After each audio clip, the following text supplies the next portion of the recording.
14 రూపాయలు average rate అని చెప్పి ఈరోజు గట్టిగా చంద్రబాబు నాయుడు గారి ప్రభుత్వాన్ని నిలదీస్తా ఉన్నా. అంటే ప్రతి రైతు కూడా ఎకరాకు 35 రూపాయలు చెప్పున కేజీకి నష్టపోతా ఉన్నాడు.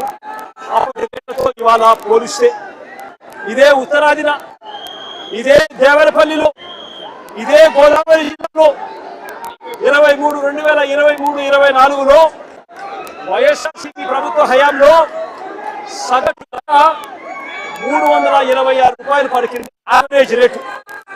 ఇవాళ ఇదే ఉత్తరాదిన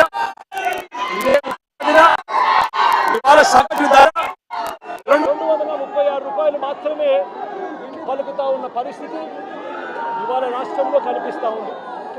నేను అడుగుతా ఉన్నా, ఒకవైపున చూస్తే ఎరువుల దగ్గర నుంచి ప్రతిదీ కూడా ఈ 2 సంవత్సరాలుగా రైతులకు పెట్టుబడి ఖర్చులు పెరుగుతూ ఉన్నాయి.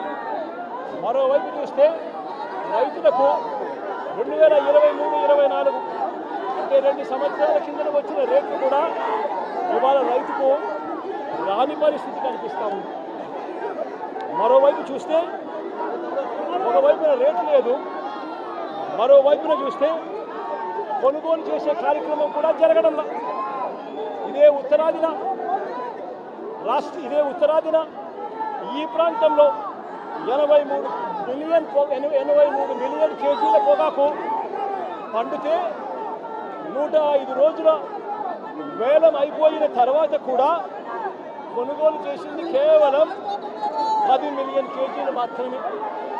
అంటే కేవలం 12% మాత్రమే పండించిన పంటలో కొనుగోలు చేసిన పరిస్థితి రైతన్నకి ఇవాళ ఇక్కడ ఉత్పన్నం అవుతా ఉంది. ఇదే ఏరియాకు సంబంధించి టొబాకో బోర్డు గ్యారంటీ ఇస్తూ ఖచ్చితంగా కొనుగోలు చేస్తామని చెప్పి లిఖితపూర్వకంగా రాసిచ్చింది 49.70 మిలియన్ కేజీలు టార్గెట్గా నిర్ధారించి లిఖితపూర్వకంగా కొంటాము అని రాసిచ్చింది. వాళ్ళు కొంటామని చెప్పిన తర్వాతనే రైతులు పంటలు వేశారు. దానితో కూడా చూసినా కూడా వీళ్ళు కొనుగోలు చేసిన 10 మిలియన్ కేజీలు కేవలం 20% కూడా మించిలేని పరిస్థితి ఈరోజు ఈ ఉత్తరాది ప్రాంతంలో కనిపిస్తూ ఉంది.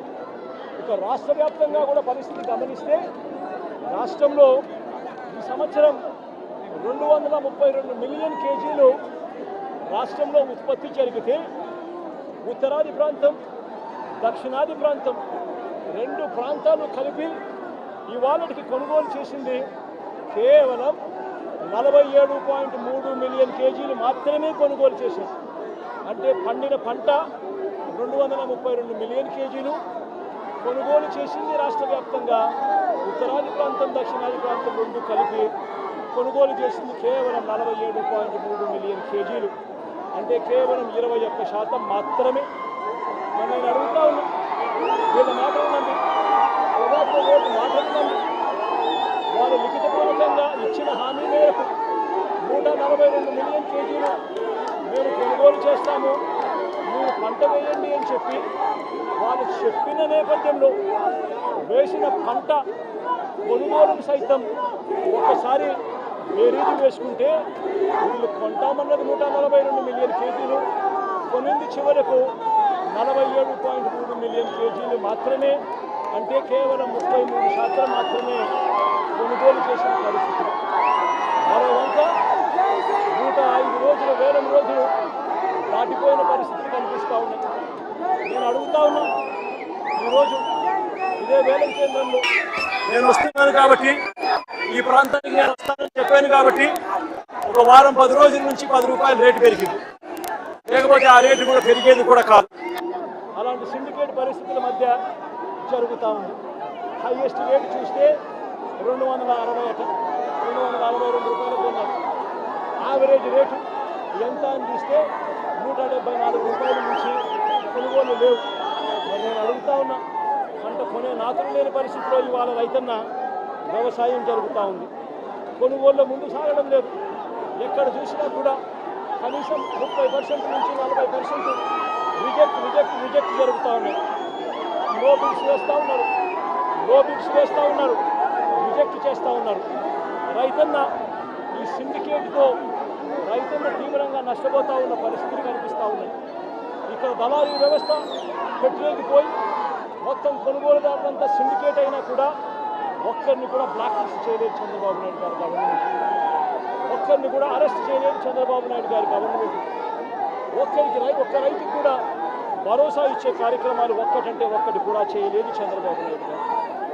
అదే మన గవర్నమెంట్లో గతంలో ఇలాంటి పరిస్థితులే ఉత్పన్నమైతే వెంటనే వైఎస్ఆర్సీపీ ప్రభుత్వ హయాంలో అప్పట్లో మార్కెట్ను రంగప్రవేశం చేయించాం. మార్కెట్ ఫ్లోర్ మీదకి వచ్చి కొనుగోలు చేయడం మొదలుపెట్టింది. ఎప్పుడైతే మార్కెట్ వచ్చి కొనుగోలు చేయడం మొదలుపెట్టిందో అప్పుడు రైతులకు మార్కెట్ వచ్చి కొనుగోలు చేయడం మొదలుపెట్టడం వల్ల ప్రతి గ్రేడ్కు ప్రారంభ ధరను నిర్ణయించింది. కంపెనీల మధ్య పోటీ పెరిగింది. దీనివల్ల రేట్లు పెరిగాయి, రిజెక్ట్స్ తగ్గాయి, నో బిడ్స్ తగ్గాయి, లో బిడ్స్ తగ్గాయి. ఇది గతంలో జరిగింది. అప్పట్లో వైఎస్ఆర్సీపీ ప్రభుత్వ హయాంలో 3,000 కోట్ల రూపాయలతో ధరల స్థిరీకరణ నిధి తీసుకొని వచ్చి 7,800 కోట్ల రూపాయలు పంటలు కొనుగోలు 5 సంవత్సరాలలో జరిపి రైతన్నకు ఇబ్బందులు వచ్చిన ప్రతిసారి కూడా గవర్నమెంట్ తోడుగా ఉండే కార్యక్రమాలు చేయడం జరిగింది. కానీ నేను ఇవాళ అడుగుతా ఉన్నా, కానీ చంద్రబాబు నాయుడు గారి ప్రభుత్వం ఇవాళ చేస్తూ ఉన్నది ఏమిటి అని అంటే దళారీలతో రాజీ పడిపోయింది.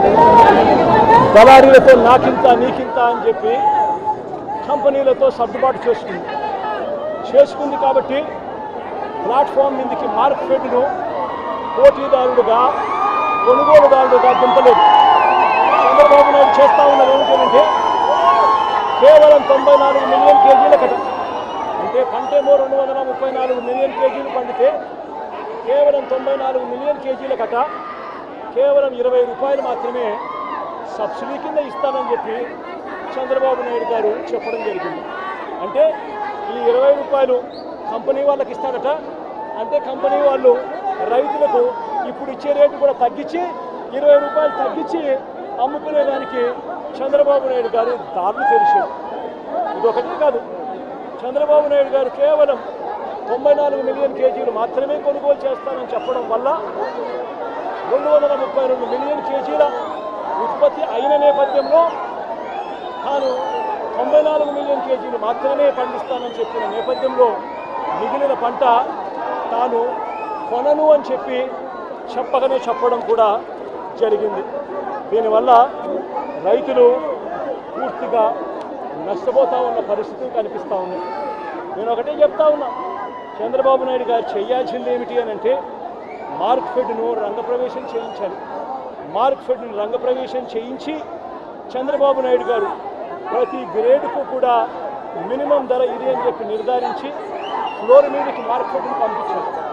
అప్పుడు మార్కెట్లో కాంపిటీషన్ పెరిగి రేట్లు పెరిగే కార్యక్రమాలు జరుగుతాయి. మా ప్రభుత్వ హయాంలో, వైఎస్ఆర్సీపీ ప్రభుత్వ హయాంలో ఇదే మాదిరిగానే పొగాకు రైతులకు మా 5 సంవత్సరాల కాలంలోనే ఆదుకున్న చరిత్ర ఎంతో ఉంది. ఇదే చంద్రబాబు నాయుడు గారు చేస్తూ ఉన్న ఇంకొక అన్యాయమైన తమాషా ఏమిటో తెలుసా? అది విన్నప్పుడు నాకు నిజంగా ఆశ్చర్యం అనిపించింది. పొగాకు రైతులకట కష్టాల్లో ఉన్నారని ఆయన ఇప్పుడు గమనించాడట. అందుకే 50,000 రూపాయల వరకు వడ్డీ లేని రుణాలు 3 ఏళ్ల పాటు ఇస్తాడట. నేను అడుగుతా ఉన్నా, అయ్యా చంద్రబాబు నాయుడు గారు, వైఎస్ఆర్సీపీ ప్రభుత్వ హయాంలో గతంలో 1,00,000 దాకా సున్నా వడ్డీ పథకం ఉండేదయ్యా. 1,00,000 రూపాయల దాకా రైతులు సకాలంలో కడితే సున్నా వడ్డీకి రుణాలు వచ్చే కార్యక్రమం వైఎస్ఆర్సీపీ ప్రభుత్వ హయాంలో జరిగింది. 84,66,000 మంది రైతులకు 2,050 కోట్ల రూపాయలు సున్నా వడ్డీ కింద ఇచ్చి రైతులను ఆ 5 సంవత్సరాల్లో ఆదుకున్న చరిత్ర వైఎస్ఆర్సీపీ. మరి ఏందయ్యా ఈ డ్రామాలు? సున్నా వడ్డీ పథకాన్ని రద్దు చేశావు, రైతులకు రద్దు చేశావు, మహిళలకు సున్నా వడ్డీ పథకాన్ని రద్దు చేశావు, అందరినీ